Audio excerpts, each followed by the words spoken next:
garden is looking pretty good, but it's not perfect. I'm not perfect. People are not perfect, and in my mind, not many things are perfect, if anything. But there's a few things that I want to talk about today, and something that I want to talk about, and now is a good time to tie it into the garden, and that is, should I strive for perfection?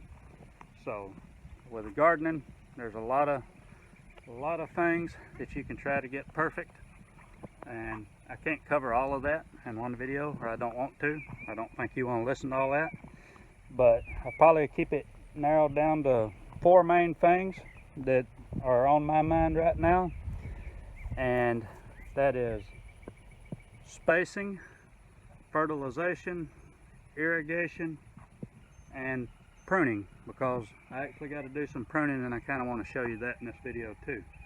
So let's get started, and I'll kind of point out what I'm talking about in some of this stuff.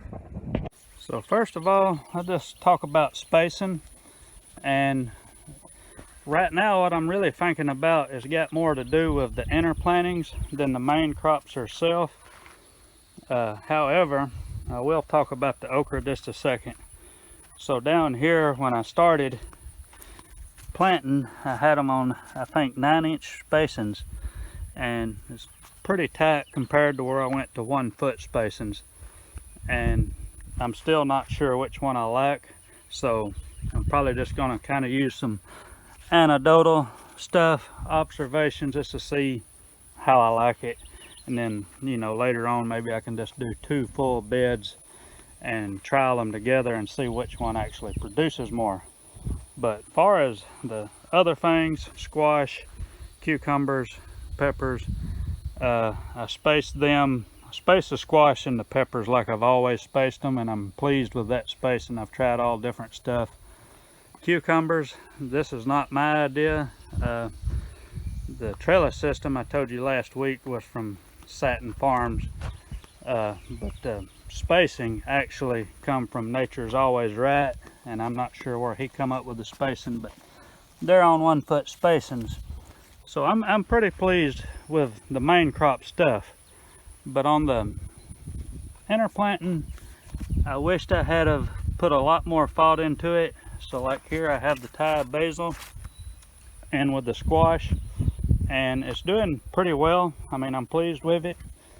However, I wished I had planted it a lot thicker, because now what I'm thinking is going to happen is the squash is starting to get big, and it's starting to probably going to crowd out some of these plants, and it's not going to be practical anymore. But if I had planted these really thick, like maybe every 6 inches and maybe several rows, I could have got quite a bit of Thai basil. And at first I wasn't too worried about it, but now looking back, there's no point in me needing to trial it if I'm not going to push the limits and try to get the production out of this bed, because that's the whole purpose of it. Now, the basil that I stuck in the middle here, I did want just 1 row, but I wished I had planted them thicker. I think they're like a foot apart is what I put them, and I should have got them closer together. I was actually watching another YouTube video, Catherine Ivy's, yesterday, and I noticed her basil was planted pretty tight, and it seemed to be working for her.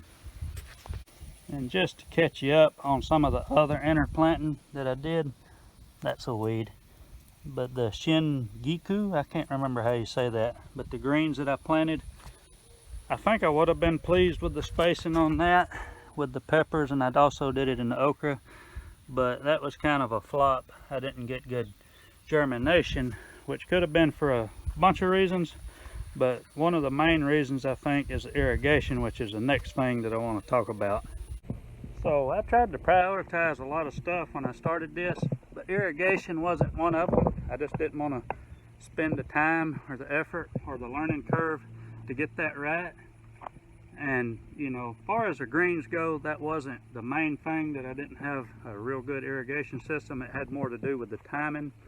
So, you know, I'd probably need to, as hot as it was, I'd like to have watered these in the middle of the day and throughout the day, different parts, to keep it moisture on them evenly all the time, which would have meant I'd have had to have timers and stuff, and you know, some type of wobbler head or drip irrigation or something like that. And I just didn't want to get into it at the time, but now that I'm looking at it, I'm kind of going to have to in the fall do that, or just have halfway results, which is not what I want, because I'm trying to learn this doing it for real and not just playing around. So at the moment I'm just using the wand, and it's worked so far. For the big stuff it's fine to get it started, squash, cucumbers and all that, but you know, the cucumbers are starting to run up. I've got all this trellis system stuff in the way, so now it's getting harder to water over there, or I have to move around, which is, you know, kind of inconvenient. And the wand is just not time efficient. I have to be there with it the whole time, and I don't really like the old school sprinklers that go back and forth, although I may use those some just for time efficiency, because time is what I'm probably the shortest on in the garden right now. So irrigation, I wish I'd have fought it out a little better, and it has had an impact, but it is what it is. It's not my biggest worry. Fertility, I really dropped the ball on, and that's what I'll talk about now. And yeah, let's look at it. So if you remember, when I set all these beds in with this compost, all of my plants got set way back with fertility problems, because this is so much mulchy, woody stuff in here. And you know, I couldn't help the quality of the compost, but if I'd have been a little more resourceful and quicker, I would have did something on the front end about the fertility to get it balanced out, or reacted quicker when I seen that stuff was going wrong. So as far as the plants from seeds, which would be the cucumbers, okra, and squash, they didn't really show the signs of stress, but I'm pretty sure if the transplants took the hit that they did, and some of them are still recuperating, I'm sure it held the seed plants back. So I got the fertility, I think, closer, and like the peppers are making a major comeback, but now it's a matter of lost time. These beds are growing these plants, but you know, if I was selling this for a profit, these beds would be dead to me right now. I'm not getting any income out of them, no production. And to show you probably how much time that I lost, we'll look at this fish pepper, which these all four are fish peppers, hot peppers, and don't look bad, but just show you how far behind they would have been if I hadn't had this hold up. So this fish pepper was transplanted about the same time, and I have limbs on here, branches that are bigger and healthier than the plants over there.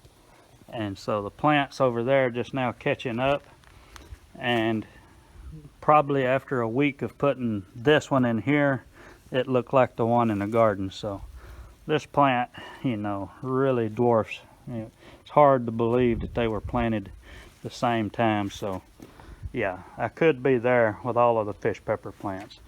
Granted, this potting soil. I kind of cheated, and I bought some of the good organic potting soil, kind of expensive, but it still proves the fact that fertility and everything's balanced out in here, pH and all of that. And you know, I lost a lot of time with that. Here's another example.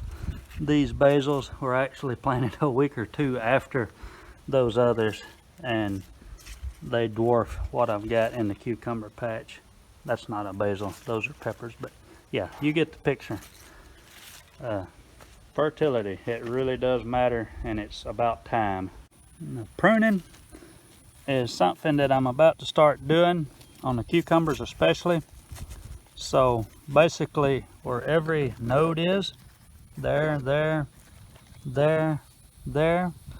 I need to be pruning back the sucker, which this is the sucker. There's probably the fruit and flower there, and there's the tendril, the little curly Q.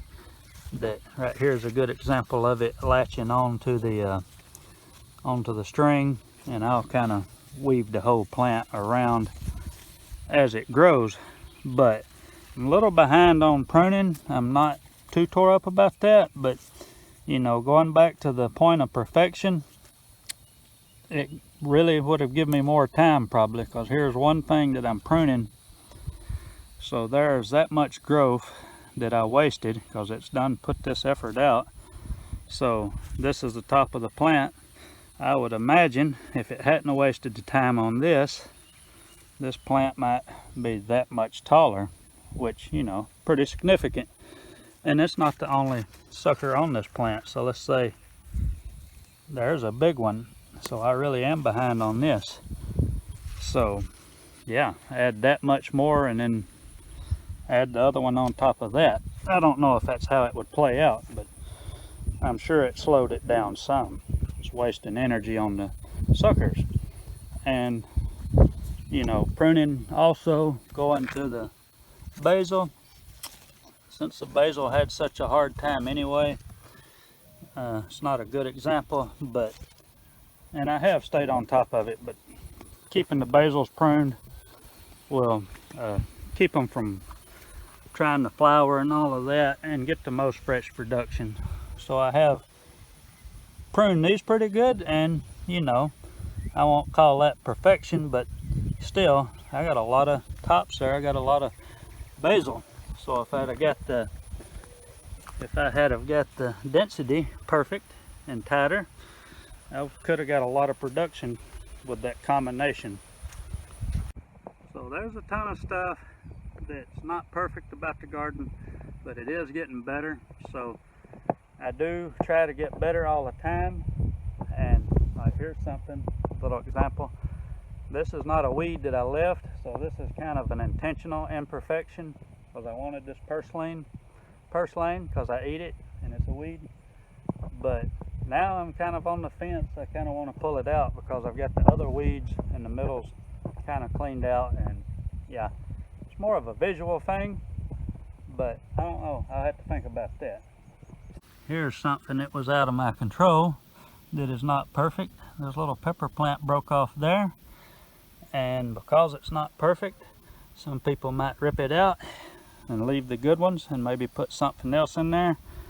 But from my experience, I can leave this, and you can see that the top's already curled up back to the sun. We got two healthy shoots coming out. This plant will probably be bigger and bushier than anything in the row by the end of the season. So not all things have to be perfect. So the title of the video is Should I Become a Perfectionist? And first off, I just want to say I'll never be a true perfectionist because I'm just not a type A person. But in context of the garden and what I consider perfection, which is constantly changing by the way, because as I learned, the perfect garden looks different and different. But I should perfect some of these things to the best of my ability. It's costed me time, and every example that I showed you, and that's the biggest part of it, cost me time or production, which time is production also. So if you're new to this channel, this is just a test plot.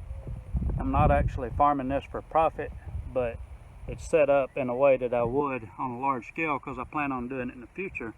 So these are the little kinks that I want to work out, that I want to be pretty perfect at. So yeah, I hope y'all got some use out of that. Just thinking about keeping it real and this being production and making money. Because if I want to leave one livelihood to start this, I want to get it right because I want to make money at it. I want to be successful at this. So yeah, let me know what you think. If there's some imperfection you've seen in your garden or stuff that I'm not pointing out in here that you want me to talk about, I'll be glad to talk about it. Just wanted to share part of the learning process that's coming with this test market garden, and I hope y'all liked that. If you did, give me a thumbs up, subscribe if you hadn't already, tell me what you want to see so I can get some stuff out there to you that's useful. But I guess I'll let y'all go. I got to get these cucumbers pruned up and trellised around the thing. I'm a little behind on that, so I'll try to get it perfect. Y'all be good. Bye.